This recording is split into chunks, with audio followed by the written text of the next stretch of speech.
주님께서 여러분과 함께 성 요한이 전한 거룩한 복음입니다. 주님께 영광을 드립니다. 예수께서 다시 그들에게 말씀하셨다. 나는 간다. 그러면 너희는 나를 찾다가 자기 죄에서 해안하지 못하고 죽을 터이니 내가 가는 곳에는 오지 못할 것이다. 이 말씀을 듣고 유다인들은 이 사람이 자기가 가는 곳에 우리는 가지 못할 것이라고 하니 자살이라도 하겠다는 말인가 하고 중얼거렸다. 예수께서 이렇게 말씀하셨다. 너희는 아래에서 왔지만 나는 위에서 왔다. 너희는 이 세상에 속해 있지만 나는 이 세상에 속해 있지 않다. 그래서 나는 너희가 자기 죄에서 헤어나지 못한 채 죽으리라고 한 것이다. 만일 너희가 내가 그 일하는 것을 믿지 않으면 그와 같이 죄에서 헤어나지 못한 채 죽고 말 것이다. 그러면 당신은 누구요? 하고 그들이 묻자 예수께서 이렇게 대답하셨다. 처음부터 내가 누구라는 것을 말하지 않았느냐? 나는 너희에 대해서 할 말도 많고 판단할 것도 많지만 나를 보내신 분은 참되시기에 나도 그분에게서 들은 것을 그대로 이 세상에서 말할 뿐이다. 그러나 그들은 예수께서 아버지를 가리켜 말씀하신 줄을 깨닫지 못하였다. 그래서 예수께서는 너희가 사람의 아들을 높이 들어올린 뒤에야 내가 누구라는 것을 알게 될 것이다. 또 내가 아무것도 내 마음대로 하지 않고 아버지께서 가르치신 것만 말하고 있다는 것도 알게 될 것이다. 나를 보내신 분은 나와 함께 계시고 나를 혼자 버려두시지는 않는다. 나는 언제나 아버지께서 기뻐하시는 일을 하기 때문이다 하고 말씀하셨다. 이 말씀을 듣고 많은 사람들이 예수를 믿게 되었다. 주님의 복음입니다. 그리스도를 찬미합니다. 자리에 편하게 앉으시기 바랍니다. 성부와 성자와 성령의 이름으로 말씀드립니다. 네, 사순절 이제 거의 막바지라 두 분 오늘 참석해 주셨는데요. 지금까지 평일 예배를 잘 지켜주신 여러분에게 다시 한번 감사의 마음을 전합니다. 하나님께서도 분명히 기뻐하실 것이라고 믿고요. 이번 한 주간도 주님께서 잘 지켜주셔서 예배의 은총을 베풀어 주시고 이 예배를 통해서 우리의 삶이 다시 주님께로 향하고 주님의 말씀이 우리의 삶의 등불이 되며 주님의 귀한 자녀로 살아가는 거룩한 은총의 시간이 되시기를 기도드리겠습니다. 이번 주간 우리가 요한복음 8장을 읽게 되는데요. 오늘 내용만 보면 이게 왜 무슨 이야기인가 하는 것이 잘 드러나지 않기 때문에 배경을 좀 먼저 여러분에게 설명드리겠습니다.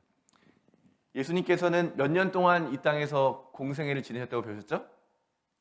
3년이라고 배우셨죠.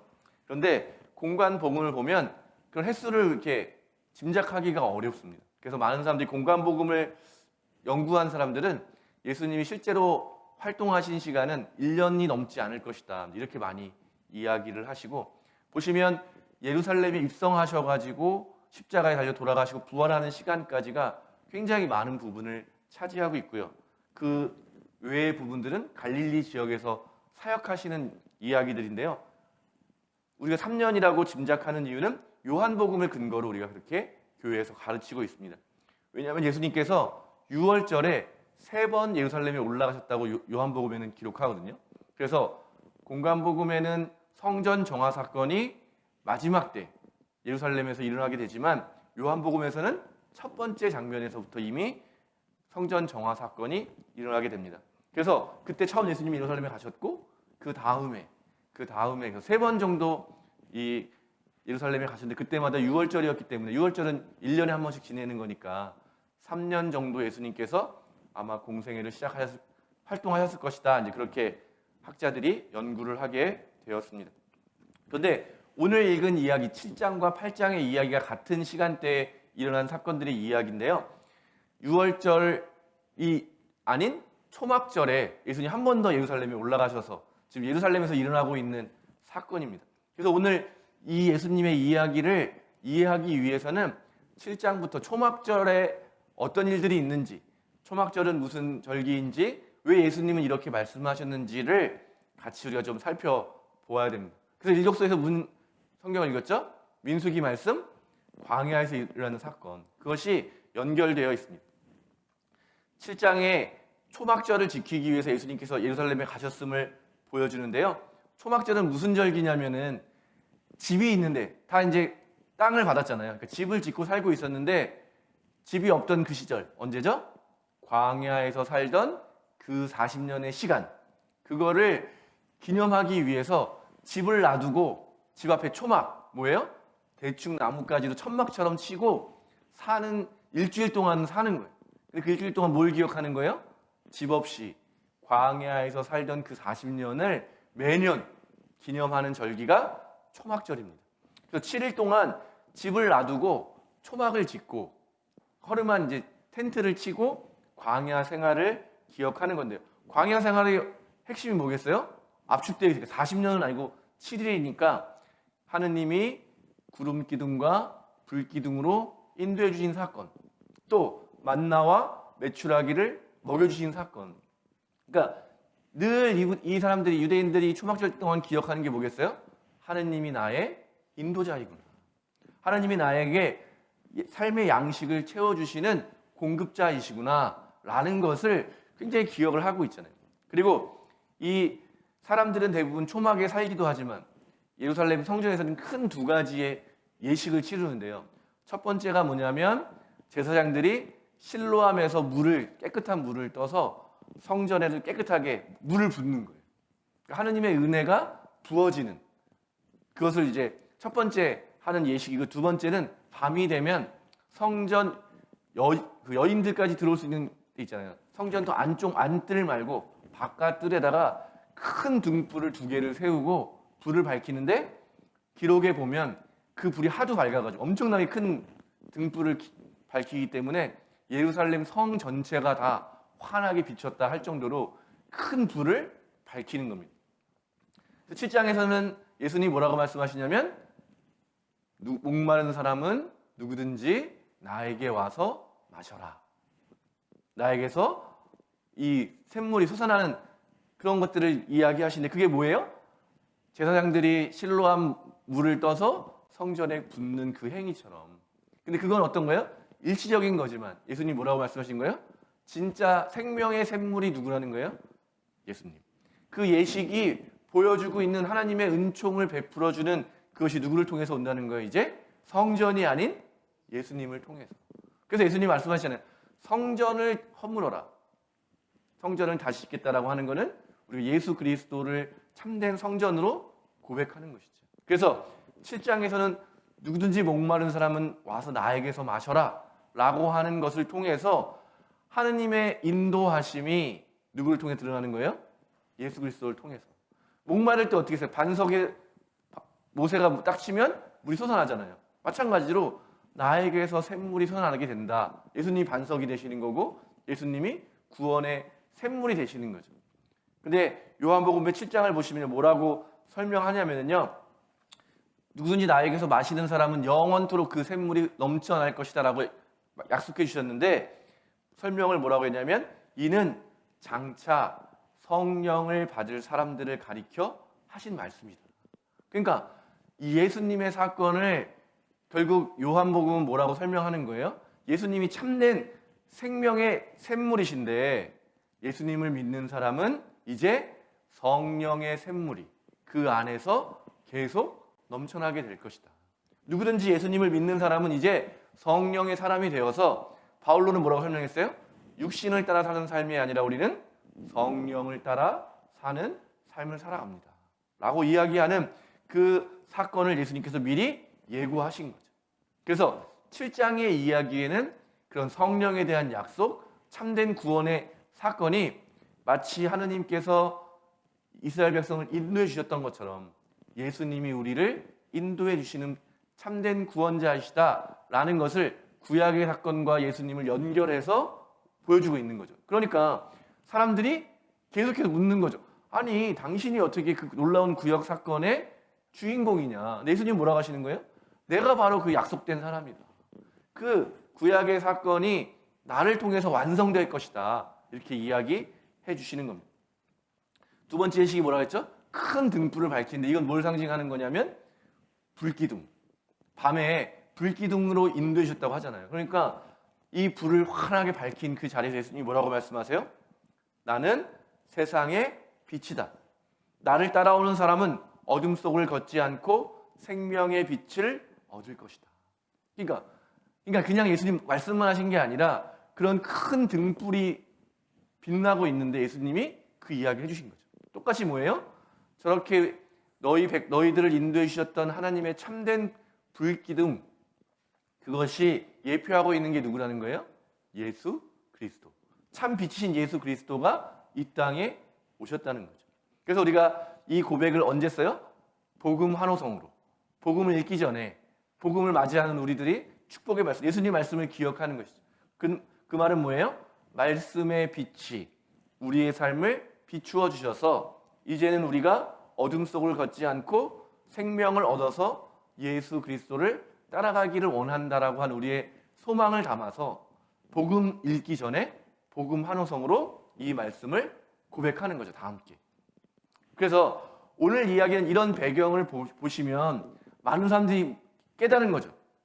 예수님의 그런 그 초막절에서 일어난 사건들과 예수님을 연결시키고 예수님이 나를 믿어야 된다라고 했을 때 오늘 30절 결론이 뭐예요?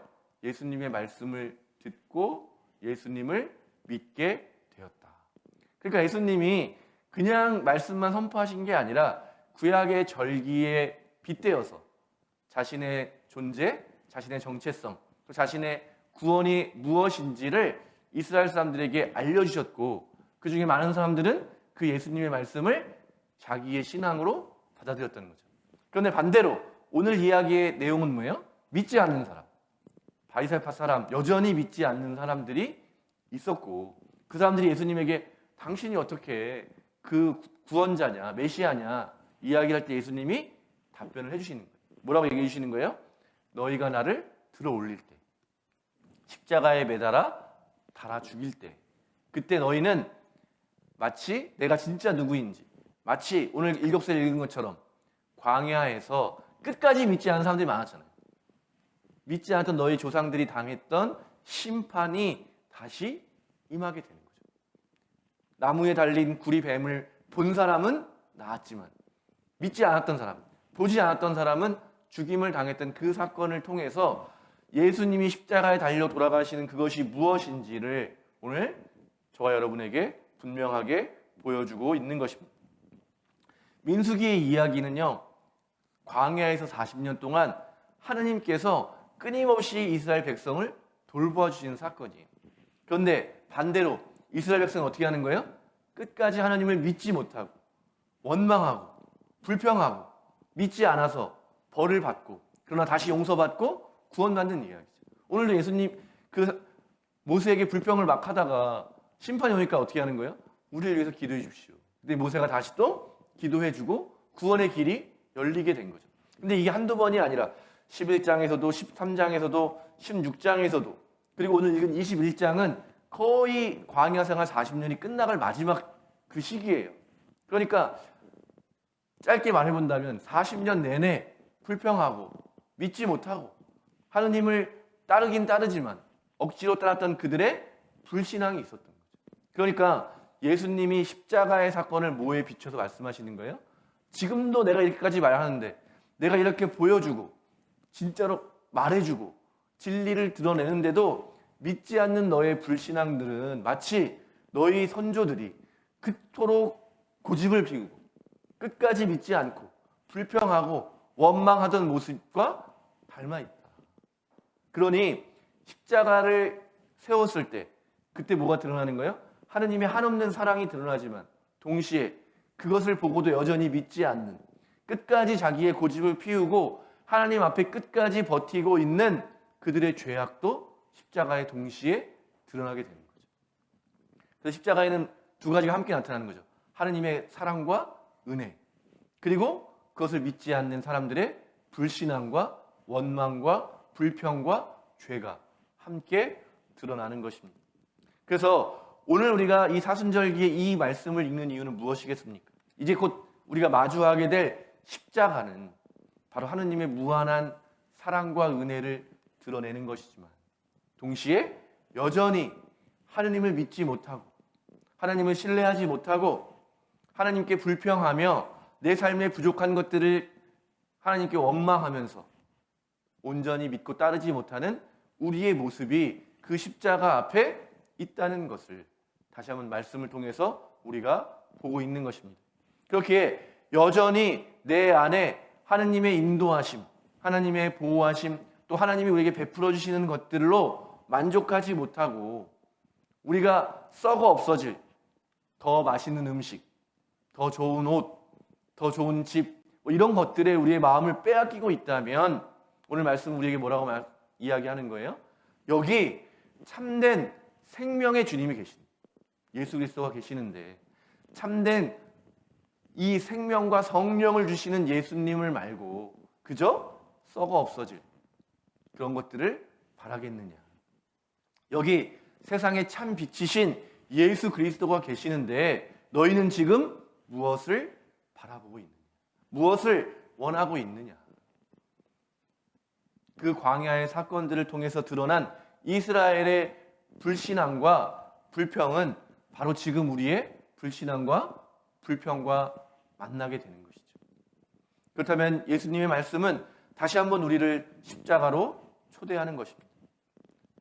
내가 진정 누구인지를 깨닫고 생명의 샘이시고 세상의 빛이시며 우리를 구원하시는 예수 그리스도 앞에서 다시 한번 십자가의 은혜와 사랑 가운데로 돌아오라고 말씀하시는 주님의 그 부르심 앞에 우리는 다시 한번 그 사랑에 응답하여서 십자가를 함께 지고, 진다는 말은 결국 세상의 것들, 세속적인 것들, 그저 지나가 버릴 안개와 같은 것들을 버리고 오직 참된 주님이신 주님을 따라가는 주님의 참된 백성으로 거듭나겠다라는 다짐과 기도가 오늘 우리가 드려야 할 기도라고 믿습니다. 사실 쉬운 일은 아닌 거죠. 정말 예수님만 바라보고 정말 내 안의 부족함과 내 안에 지금 삶에 내가 원하는 대로 되지 않는 내 뜻을 접고 굽히고 하나님을 믿는다고 하는 것은 사실 쉬운 일은 아닙니다. 그러나 우리가 가야 할 길이 어디인지를 여러분 깨닫게 되시는 지혜가 여러분에게 있게 되시기를 소망합니다. 예수님은 끝없이 예수님을 거절하고 예수님을 반대하고 심지어 예수님을 죽이려고 하는 우리들에게 나는 너희를 심판하고 정죄하기 위해서 온 것이 아니다. 나는 죄 많은 너희들을 구원하기 위해서 왔다라고 말씀해 주셨습니다. 마침내 하나님과 누리는 온전한 하나됨의 축복, 그것을 우리 모두가 누리기를 바라시는 그 예수님의 마음을 우리가 오늘 깊이 경험하게 되기를 소망합니다. 그래서 우리가 정말 우리를 사랑해 주시는 하나님께로 한 걸음 더 나아가면서 십자가를 통해 드러나는 나의 부족함, 나의 연약함, 나의 죄악들이 십자가에 달려 모두 함께 사라지고 온전히 하나님의 은총 안에 살아가는 거룩한 하나님의 백성으로, 하나님의 사랑받는 하나님의 존귀한 자녀로, 성령 받은 사람으로 우리 모두가 다시 한번 회복되는 일이 바로 우리가 맞이하게 될 부활의 아침이라고 믿습니다. 우리를 용서하시는 그 십자가 앞에 우리가 용기를 내어서 나아가서 십자가 앞에서 용서받고 하나님으로 인해서 참된 존재로 변화되는 그 부활의 소망을 가지는 사람들로 우리 함께 한 걸음 더 나아가기를 소망합니다. 성부와 성자와 성령의 이름으로 말씀드렸습니다.